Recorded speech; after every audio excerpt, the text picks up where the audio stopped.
tous. Aujourd'hui, nous allons partager un verset dans le livre de 2 Timothée 2 au verset 24. Or, il n'est pas juste et correct qu'un esclave du Seigneur ait des querelles, mais qu'il soit doux envers tous, capable d'enseigner, patient aux fautes, corrigeant avec douceur ceux qui ont un sentiment contraire.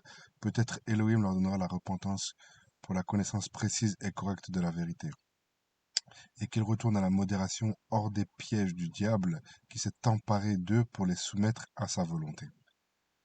Donc, dans le milieu chrétien, évangélique, je dirais de manière chrétienne, de manière générale, il y a une fausse idée qui nous fait croire que, euh, en fait, les chrétiens, lorsqu'on est chrétien, tout d'abord, on ne peut pas être lié par une entité spirituelle, un démon. Déjà, c'est totalement faux, c'est totalement contraire aux Écritures. Lorsque quelqu'un pêche ou vit dans le péché, il ouvre une porte. Cette porte donne accès à l'ennemi, à l'ennemi et à ses serviteurs dans nos vies. C'est des règles spirituelles qui ont été mises en place par le Seigneur. Et dans le monde chrétien évangélique, beaucoup malheureusement pensent qu'un chrétien qui est rempli du Saint-Esprit ne peut pas être lié ni possédé par un esprit impur, mais ces lois spirituelles s'appliquent très bien aux inconvertis comme aux chrétiens. Un chrétien qui vit dans la fornication, qui vit dans l'adultère, il est lié par un esprit qui le pousse à la débauche, qu'il soit converti ou non. Parce que quelqu'un, déjà tout d'abord de converti, c'est quelqu'un qui ne pêche pas, qui ne pratique pas le péché en permanence. Donc déjà, il y a un problème déjà peut-être de conversion. Mais un chrétien peut tout à fait être lié, ou même dans des cas de certains de possession, avec des entités spirituelles à cause de la désobéissance, à cause du péché. Ces règles que le Seigneur a mis en place, en tant que chrétiens, nous en sommes pas exempts. C'est-à-dire que nous aussi, nous sommes au bénéfice de ces lois spirituelles euh, euh, que le Seigneur a mises en place, mais tout dépend de notre vie d'obéissance. Et ce verset nous montre très bien que Paul, qui parlait à Timothée, parlait à des chrétiens, et il disait au verset 26 et qu'il retourne à la modération hors des pièges du diable.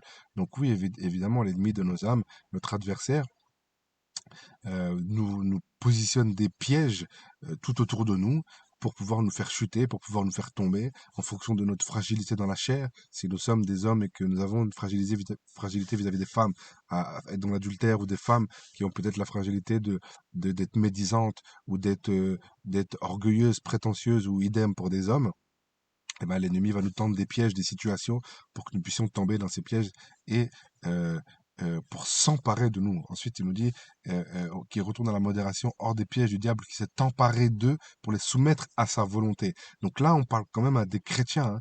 Paul parlait cette lettre qui était envoyée à Timothée, il parlait à des chrétiens qui s'étaient l'ennemi, Satan, s'était emparé d'eux pour les soumettre à sa volonté. Donc, ce qui veut dire qu'en tant que chrétien, nous sommes dans une guerre spirituelle. En tant que chrétien, nous ne devons pas croire que comme nous sommes convertis, nous pouvons pécher, nous pouvons vivre comme nous voulons, et puis le week-end, nous repentons, on demande pardon au Seigneur, et ensuite on va revenir à notre vie classique le reste de la semaine. Non, cette vie-là, on voit tout droit en enfer. Tout droit en enfer parce que le Seigneur est juste. Le Seigneur n'est pas dans l'amour humain. Il est juste. Il est fidèle. Il est amour, mais il est juste. Et en tant que chrétien, l'ennemi peut s'emparer de nous, s'emparer de nos vies. Il peut, très bien faire en sorte qu'on se soumette à sa volonté à lui et non plus à la volonté du Seigneur. Et donc, faisons attention à cette parole et soyons dans le discernement. Donc, nous devons comprendre véritablement que nous sommes dans une guerre, nous sommes dans une guerre spirituelle, et l'ennemi, ce qu'il veut faire, c'est reprendre cet avantage qu'il a sur les chrétiens, ceux qui sont véritablement convertis, ceux qui sont véritablement enfants d'Élohim. Il veut récupérer cet avantage. Quel est cet avantage? Cet avantage, c'est qu'avant que nous soyons chrétiens, nous étions soumis au péché, nous étions soumis sous la loi du péché. Et nous étions un peu comme des marionnettes, c'est-à-dire que si nous voulions faire ceci, on le faisait. Si nous voulions faire cela, on le faisait. Et nous étions esclaves de nos propres pratiques, de ce que nos mains, nos actions nous poussaient à faire.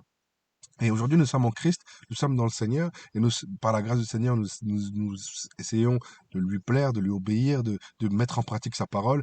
Et de ce fait-là, nous sommes plus sous la condamnation, nous sommes plus sous la loi du péché. Nous sommes maintenant dans l'obéissance, dans la sanctification, dans la sainteté. Sachant cela, l'ennemi va tout faire pour nous faire revenir en arrière. Il va tout faire pour que cet avantage qu'il avait sur nous, qu'il le récupère. Donc, il va essayer de s'emparer de nous et de nous soumettre à sa volonté. Et en tant que chrétiens, nous ne devons pas croire que comme nous sommes convertis, comme vous le disiez précédemment, que nous sommes exempts de toutes ces choses. Bien au contraire, nous devons veiller, nous devons nous sanctifier, nous devons nous mettre à part, nous devons avoir les yeux rivés sur le Seigneur, nous devons connaître notre position en Christ, nous devons connaître notre autorité face à la puissance des ténèbres, nous devons véritablement demeurer dans la présence du Père pour pouvoir avoir la sensibilité au Saint-Esprit, pour savoir ce qu'il veut de nous, comment il veut que nous agissions, dans la manière dont il veut que nous agissons, et ainsi nous serons conduits par le Seigneur. Mais rappelons-nous d'une chose, c'est que contrairement à ce qui est dit dans la chrétienté moderne, malheureusement, un chrétien peut être soumis à la volonté de l'ennemi, volontairement ou involontairement, à cause du péché, à cause de mauvaises rencontres, à cause de, de, de, hum, de mauvaises pratiques, de mauvaises habitudes de vie, à cause du mensonge, à cause de la convoitise, à cause de la médisance, à cause des mots impurs qui sortent de notre bouche, à cause de la drogue, à cause de l'alcool, à cause de toutes sortes de choses, toutes sortes de pièges qui sont mis devant nous. Mais le Seigneur nous en écarte, le Seigneur nous en éloigne pour la gloire de son nom, parce que nous voyons comme dans un dessin, nous voyons quelque chose de très zoomé, très proche. Et alors que le Seigneur voit, lui, l'infini. Il connaît le début et la fin de nos vies. Voilà pourquoi il fera tout pour que lorsqu'il y aura des pièges placés, positionnés devant nous, il fera tout pour que nous écartions de ces pièges et que nous ne demeurions pas dans ces pièges, dans la désobéissance, dans la saleté, dans la souillure, si nous voulons véritablement lui plaire et lui craindre, ne le craindre, il nous conduira toujours pour la gloire de son nom. Soyez encouragés. Jésus-Christ revient bientôt.